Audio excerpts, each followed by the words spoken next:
Welcome back. If you just joined us, this is The Press. We are reaching you live from KAFTAN's television studio here in the nation's capital, Abuja. It is a very beautiful Monday morning, raining in Abuja. What is going on in your area? Now we'll go straight to analyzing the story that Francis Adeniyi read out to you earlier. We've got our analyst and our in-house analyst, Dr. Olamide. You help us analyze this story.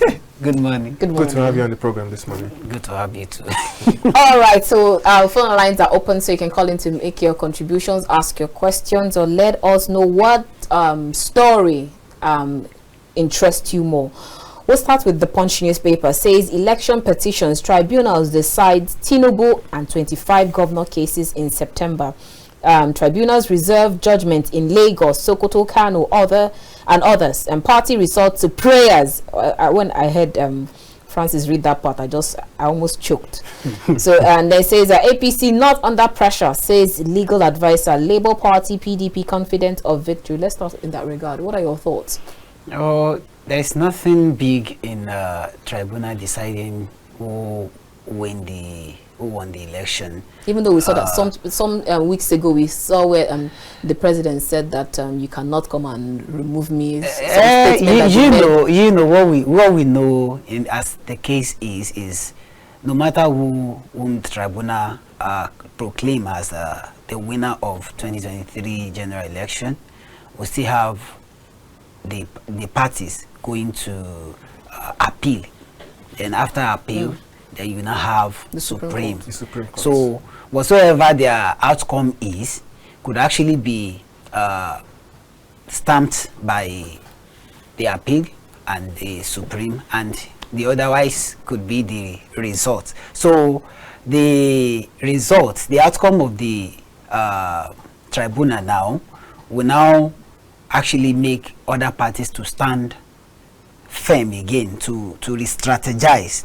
Okay, what are those evidences that we're supposed to have presented, attended, but we didn't? So they will actually be rallying around to get more evidences so that they can actually prove themselves right at the appeal court. But presently, whatsoever the outcome is, might not really affect the president for now, though the party will still be moving up and down to make sure that at the appeal court, they gain back their victory, then, and at the same time at the Supreme Court. But what I know very sure is the system of this country when it comes to election, outcome of the election is a bit faulty. For me, there is no way, it is not really easy to remove the incumbent. Why? But it happened during PDP. I know, but the president, no. I'm talking about the presidency. It's not been easy to remove an incumbent. Presidency. Yeah, but it happened with good Jonathan was an incumbent. It was an incumbent. It was removed. I'm talking about tribunal. I'm not talking about. He didn't actually win. Did he? No.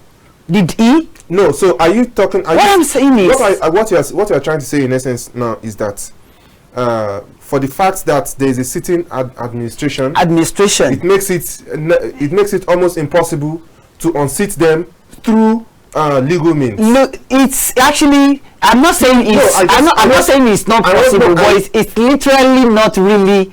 As far as it's this literally not possible in this part of the world. That's you saying that there are people. There are opinions, there are ideas that supersedes the constitution. And the law does not apply to everyone. And the law does not apply to I'm actually telling you, that one is actually sacrosanct as far as Nigeria is concerned. Sacrosanct, you are saying this on national TV. Of course I know. I'm an analyst here. I'm not a journalist here. I'm an analyst. And I have my opinion.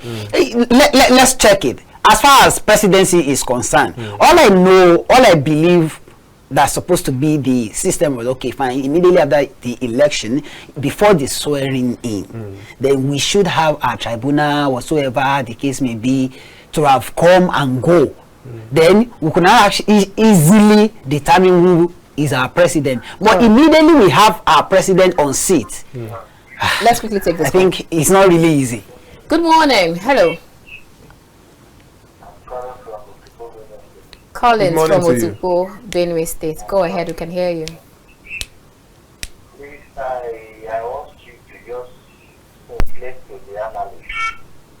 I've been following him several times, but today he has made the highest mistake of life. How am I saying this? You see, one thing that is happening, just like we have been hearing about all these schools, that and the rest, and also we don't even pray for that in our place. But looking to exactly what is happening now, I see to it that this government is trying to make sure that things are going forward. But the way he has just explained about the tribunal of a thing, at least if anybody that is watching this program this morning, that person will just be, I mean, he will never like just the statement he has just made. If the judge, I mean the court is not the last hope of the common man, then what are we? What are we? We are talking of a particular masses of more than 200 million, and one person that is standing taking over the power. That is the excessive power that is operating in Gabon that brought about this coup of a thing. Allow the judiciary to do their thing at their own way. Give them that legal right. It's their right. If they are doing the right thing, good and fine. If they are doing the wrong thing, fine. The masses are watching. We know exactly what is happening. But if somebody come in the wrong way or in the right way, and appeal to do the right thing, we are good to go. All right. Like for me, if you look at this from the past government now, that is why many times I do agree that all the whole things we are enjoying is through the military. If you look to our road now, I'm telling you, because of this road network, that there is no way to pass. That is the full basket of the nation. We are buying a tin of rice that we used to buy 9,500, 8,500, 20,500 naira. Talk less more of the east and some other part that doesn't farm at all. We want all these things to be brought to our limits. At least I'm seeing that this government is very serious. The president, in fact, is trying to make sure that things are done in the right way. All right. But come to the aspect of the judiciary, please don't say what is not right. Everybody is watching you from far and close. So the right word should be used. Don't provoke anybody.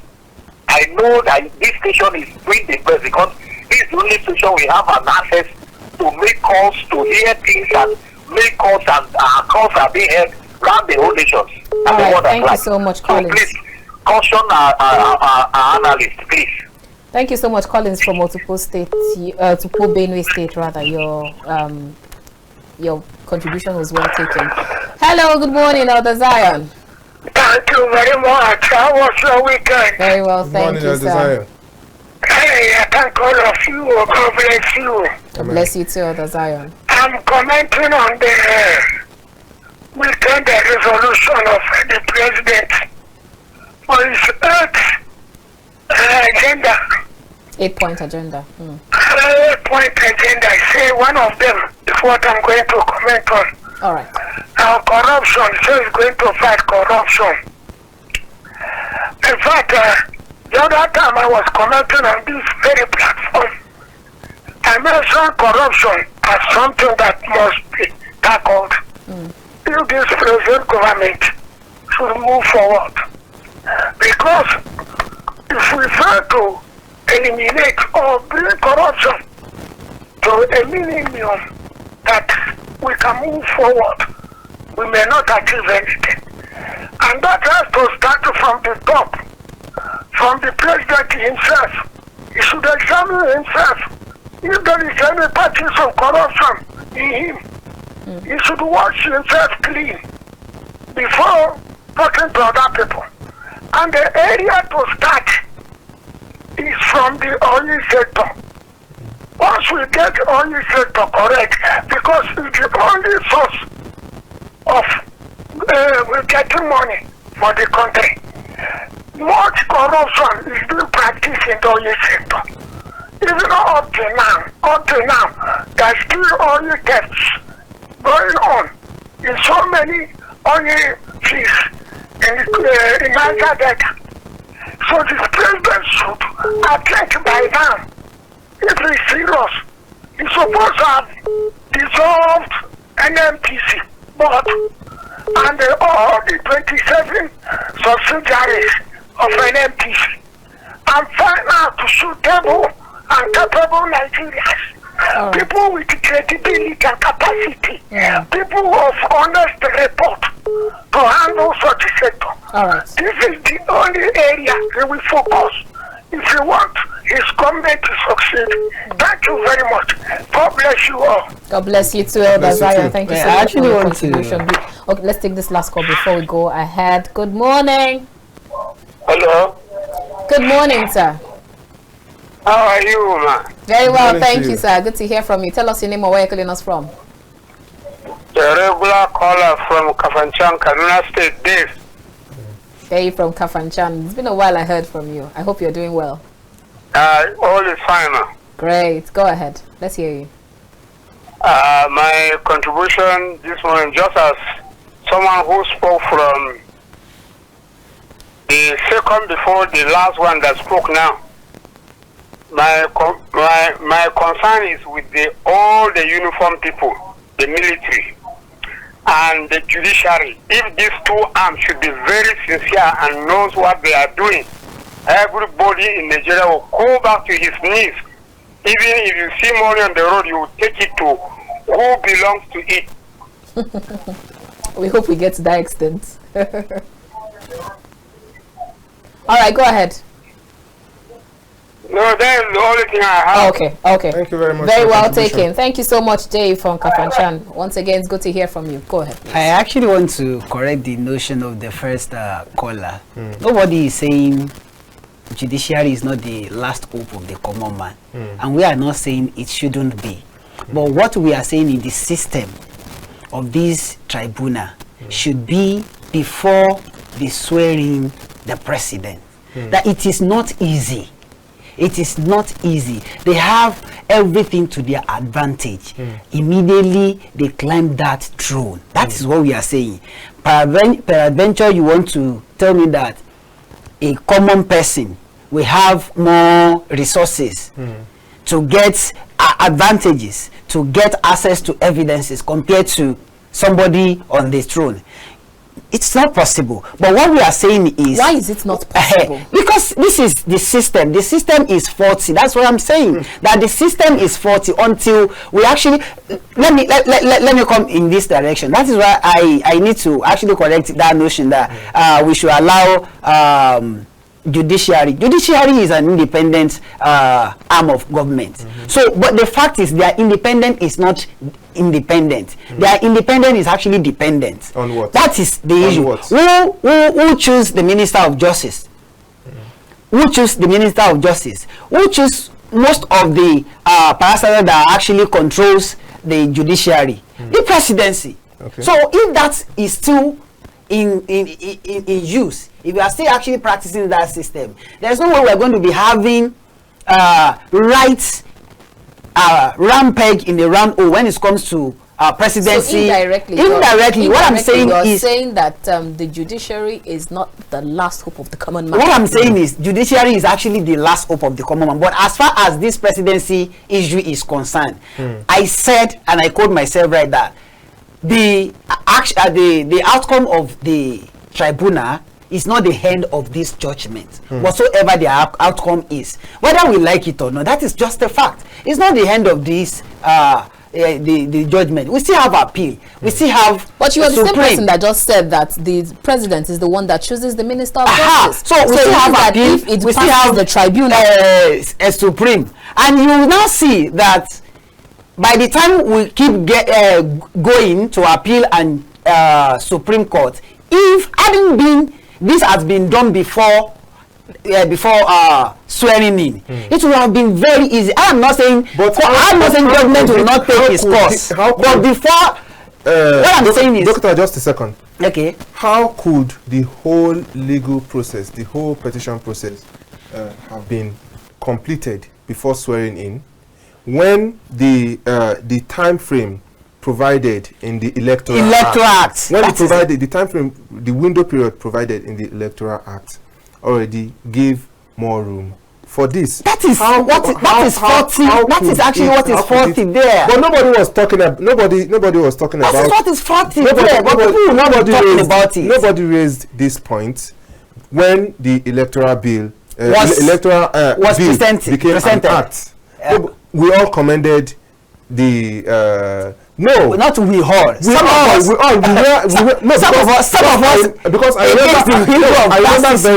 remember very well on this platform.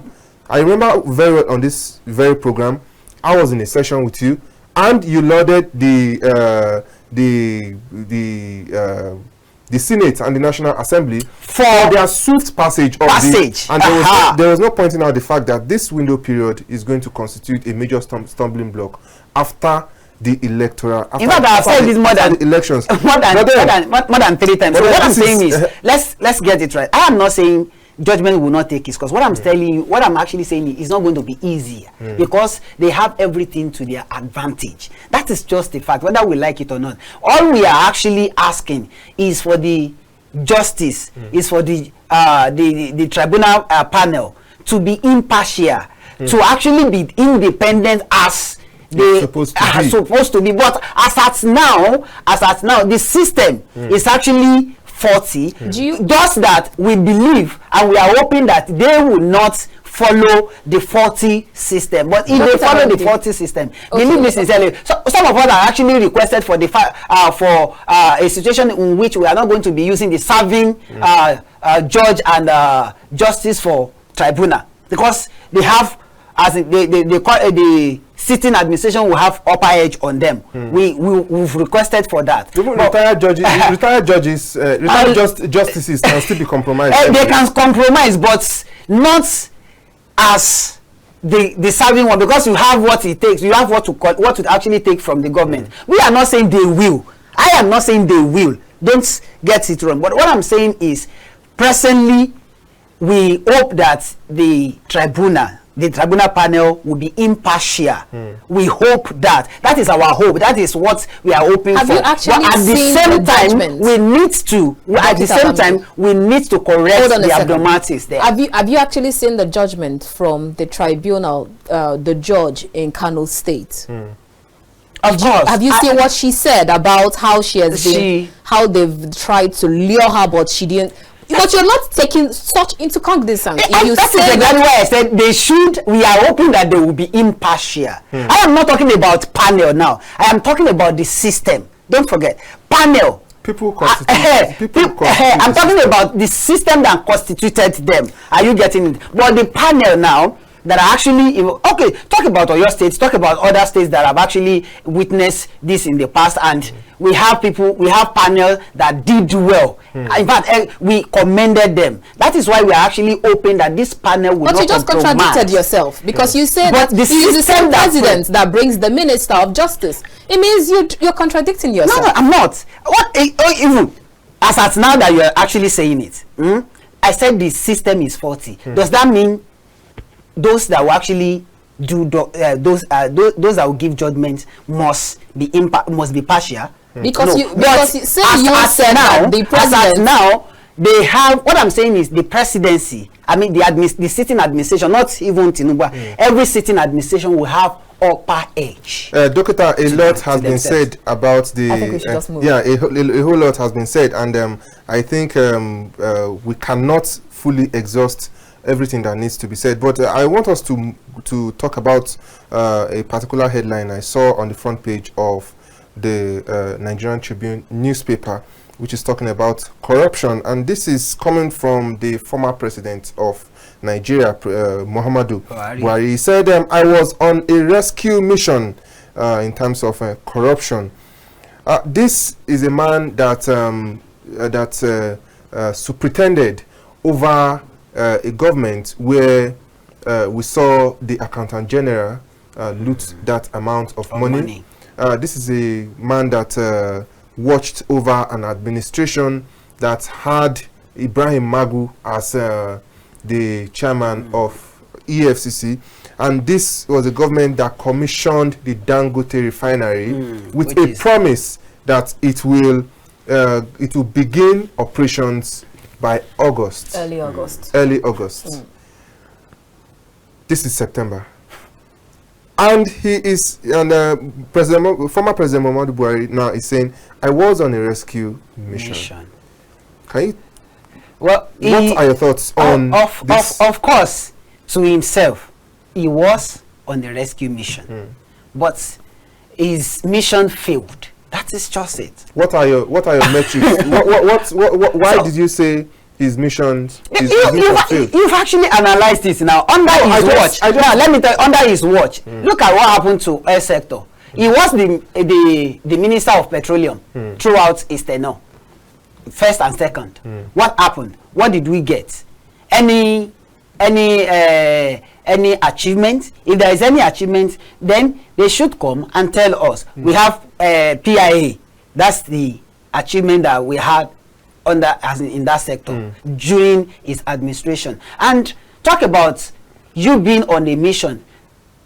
To have a president being on a mission to combat corruption is not issue, but those that worked with him. Look at the issue of Dangote refinery. He will have been briefed, told, informed that this thing will start working. This is what we have done. It's not he cannot actually go there and start checking each department to know whether they are going to start work or not. But it is only what the reports being given to him and the meeting they had, what he heard from those that supervised it. So peradventure to him, he believed them. So if you are on a particular mission and you believe those that you are working with, what those they are working with are doing contrary to your mission. So to you are on that mission, but to them they have actually obstructed your mission. That's number one. Look at our aeroplane. Nigeria Airways. Look at what happened there. Now, are we going to say that the president was at fault, or we are going to fault the Minister of Foreign Affairs or Aviation? Both of them will be faulted. But the fact is, let's be sincere to ourselves. He cannot be going to every department by himself. Just that when you are appointing, did you appoint the right people during your appointment? If you have not, how do you mean the president cannot be going, cannot be moving around every department by himself? He is the president. That is what he's supposed to do. Yes, he is the president. But the fact is, let's be sincere to ourselves. This is Nigeria. Even the family, as the family head, you can actually give your wife money to cook. You cannot go to market. You don't have time to go to market with her rather. But if you give your wife, if you give your wife money to cook, you know the amount to give your wife to cook. And when the food is ready, you have with an eye test, you'll be able to gauge. Okay, yes, this money has been well spent. This money has not been well spent. So now let's put that side by side with. Okay, I want to pick out the aviation sector now. Please, before you go, let's quickly take this call. Good morning. Hello, good morning. Good morning, sir. Yes, hello, Mr. Francis and your colleague. Yeah, you have to tell us your name. Okay, sorry. My name is Hakim Azizwa. I came from Lagos. Go ahead. Yes, exactly. Let me just say that for some time now, I've been criticizing President Bola Tinubu. But this morning, I tend to at least realize that President Bola Tinubu has come to taking a job that is very, very huge. I'm saying this because a lot of damages have already occurred. I hope you are listening to me. A lot of damages have been occurred already in this country. And when we look at the issue of subsidy removal, it is a thing that is a must that must be done. And Nigeria, we should not pretend that the pain we are undergoing now will not come. It will come by whatever means, because there is nothing we can do about that. That is one. The issue of the harmonization of the naira or thing, it is still another way that it has to be. So these are things, the process I realize we have to undergo. But my only fear is how best and how can Mr. Tinubu handle this so that it won't take too long. And where my fear comes, not from Mr. Tinubu himself, but the National Assembly, the kind of National Assembly that we're having, and secondly, the ministers that he appoints to all sectors or area of industry, whatever you want to call it. How is he going to manage them effectively? So these are my concerns. If he's able to do this, well, at best, just like Pastor Adeniyi said, even though we might not reach the naira to dollar, Nigerian naira will improve effectively because I can perceive Bola Tinubu is quite ready to do the job. But we cannot tell ourselves lies. We know the kind of nature of the country we have. We know how bad some people are, and they are ready to destroy. So how strong is Mr. Tinubu is? You'll be wondering how I'm talking this morning. I just made a research about Nigeria.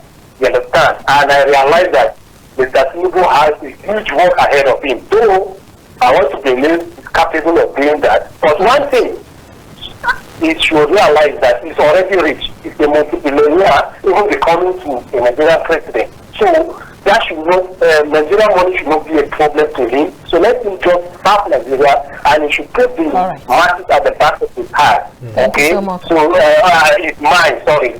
Yes, I'm running off.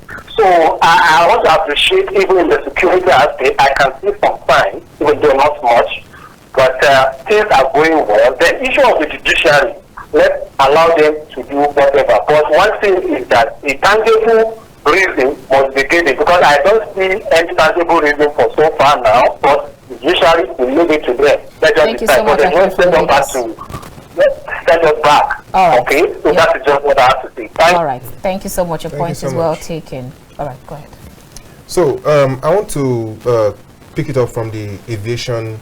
A project of that magnitude under the former minister couldn't have gone couldn't have gotten to that extent without the full knowledge of the president, considering the fact that it all picked momentum just few months to the just few weeks to the end of the administration. So how do we juxtapose these two statements that he had good intentions, but the people I did not say he had, I said he may. Yeah, he may have had good intentions, but the people around him, it's just like a student going to school and say, I planned to come out top of my class, but the people around me couldn't actually different. Anyway. Yeah, the people around me were not good, so that was why I couldn't. My lecturers. Yeah, because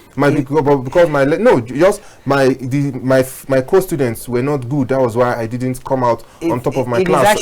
So I need you to. You made the two statements, and I need you to. What I actually just said was that I am not saying he was on the rescue mission. I said he, in his mind, he was on the rescue mission, but he might actually worked with people that are contradicting his views and his mission. Are you getting it? I am not saying he's not at fault. Sorry to cut you short again. So no, I just want to chip in something here. Under President Goodluck Jonathan, under former President Olusegun Obasanjo, and even late Yaradua, there was one trait that they all shared in common. I mean, hiring and firing. Former President Goodluck Jonathan would not hesitate to fire a minister that has been perceived not to be working. Same thing with Obasanjo. With Obasanjo. So, if you quite understand that these people are working in contrast to what you want. Why keep them safe? That is exactly what I'm saying. That even appointing them, he just even mentioned that. Even appointing them at first is the issue. For Obasanjo, if you don't even do the right thing, you receive either a slap or apart from that, that's why I said even at the point of appointment, when he was appointing them. That is why I say when he was appointing them, he should have known them better. That was I have said that he should have known them better, know what they can do. But coming out now saying that it was on a rescue mission, and with all those issues that we had during his administration, then it means he actually hired failures. He said he was on the mission, but you hired failures, or you were not on the mission. You were actually telling us that you were on the mission. All I know very sure is there is nothing else that we did not say during the time of President Buhari that we did not say then. We actually we talked about corruption. He said we talked about corruption. We talked about insecurity. These are things that actually made his campaign.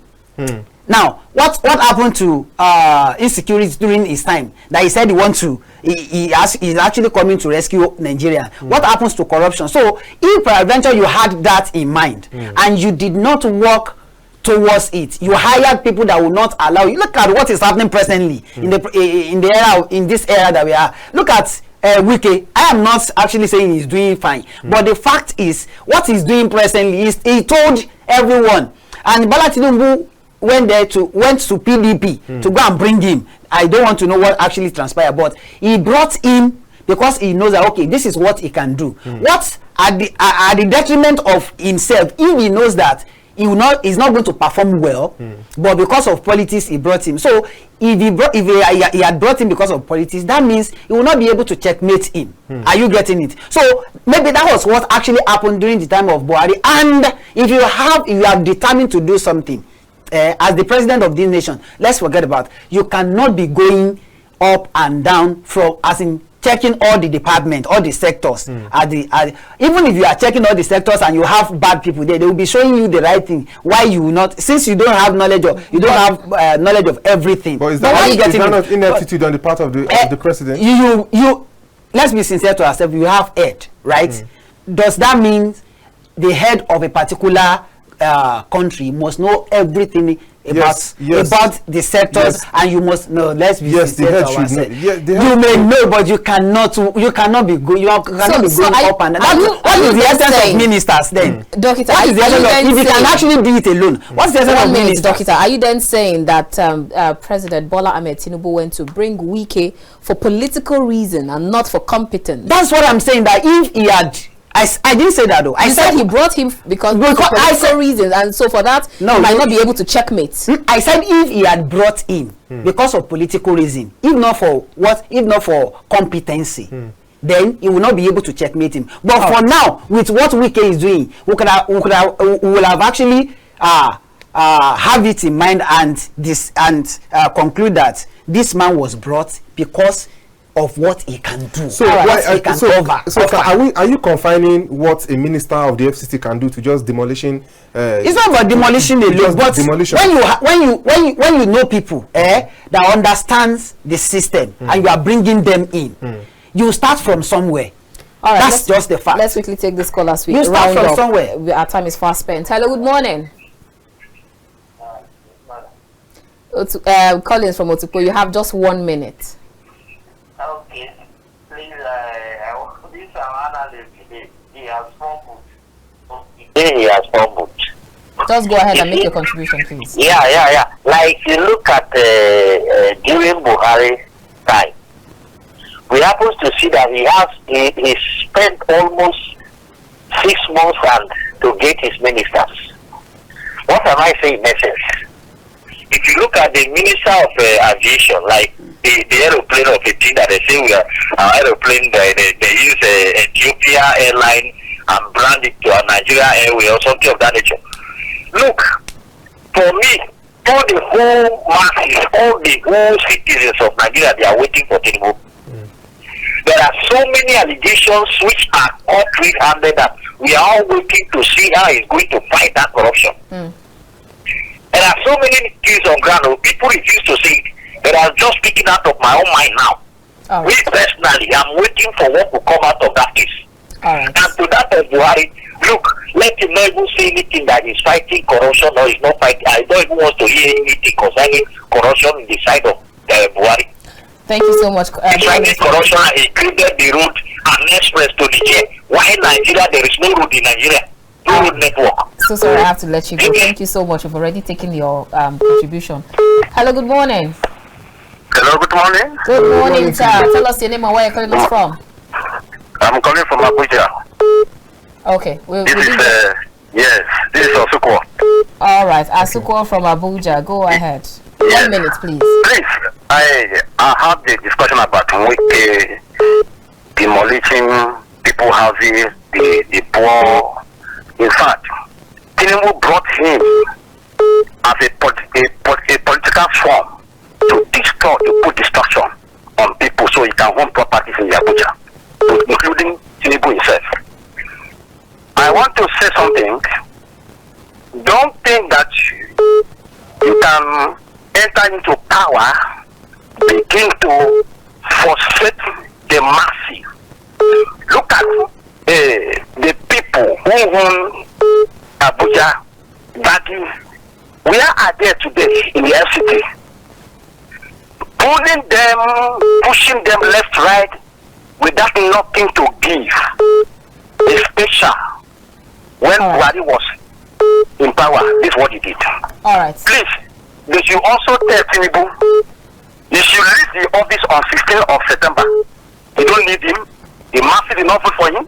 Right. Whatever he's doing is wrong. You should leave the office instantly because... Asuko from Abuja, your point is taken and you're entitled to that opinion. Good morning. Beautiful morning to you, Orji, and Mr. Francis, and my name is Samuel. Good morning. You are on to SMD from Lagos. Good morning. It's great to hear from you. Thank you very much. Let me appreciate KAFTAN TV for giving us this ample opportunity to say our mind.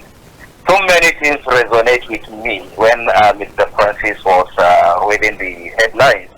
But let me begin by 7,000 vigilantes to assist security issues in Kaduna State. You see, when you have state assembly and as an executive governor, you go ahead and do something which I feel is like out of context.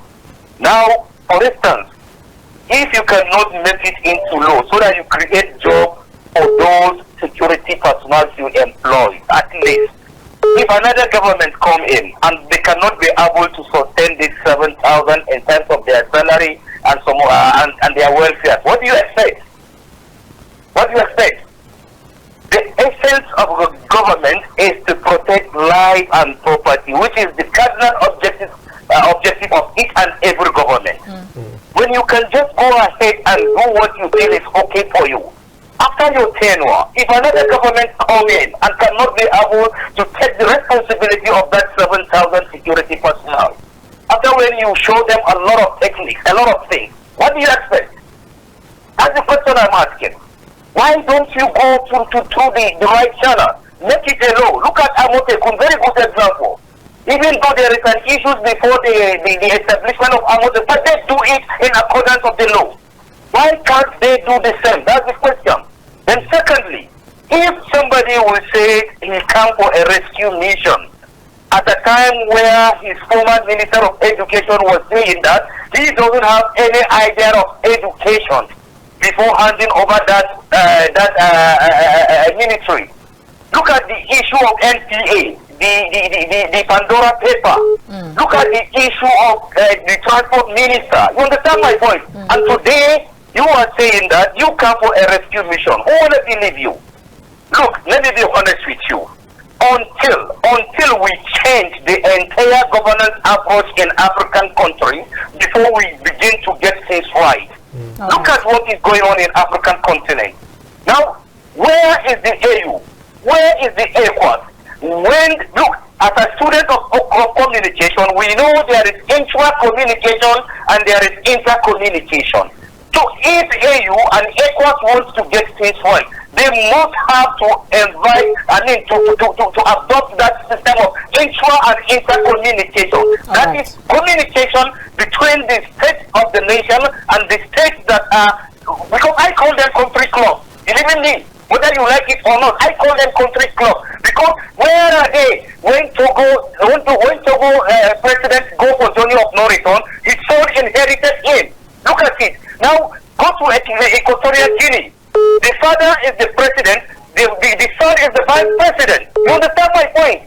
So what are you doing? Even though we saw that in US, like Quincy Adams did that, John Adams did that. You understand?